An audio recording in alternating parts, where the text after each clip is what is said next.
Coronavirus en Belgique, situation favorable si l'on observe les incapacités de travail et le nombre d'infections respiratoires.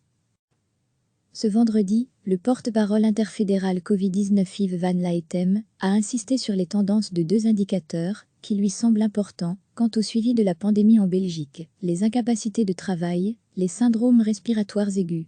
L'incapacité de travail est évaluée sur plus de 80 000 fonctionnaires, un chiffre qui permet d'avoir rapidement une idée de l'évolution de l'incapacité de travail au sein de la population belge, en particulier liée au coronavirus.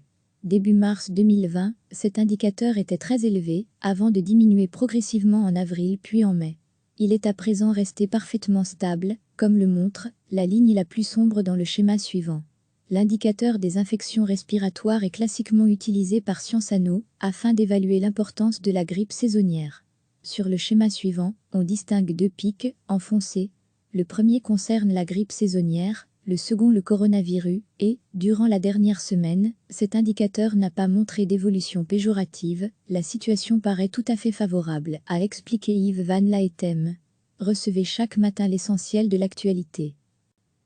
Ce vendredi, le porte-parole interfédéral Covid-19 Yves Van Laetem a insisté sur les tendances de deux indicateurs qui lui semblent importants quant au suivi de la pandémie en Belgique, les incapacités de travail, les syndromes respiratoires aigus.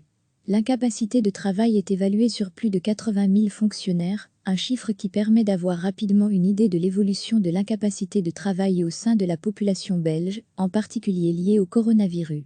Début mars 2020, cet indicateur était très élevé, avant de diminuer progressivement en avril puis en mai. Il est à présent resté parfaitement stable, comme le montre la ligne la plus sombre dans le schéma suivant.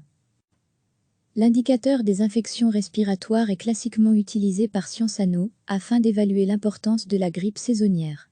Sur le schéma suivant, on distingue deux pics, en foncé.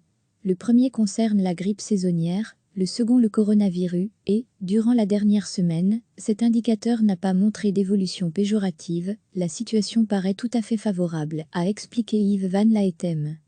Cliquez sur s'abonner pour recevoir les dernières nouvelles.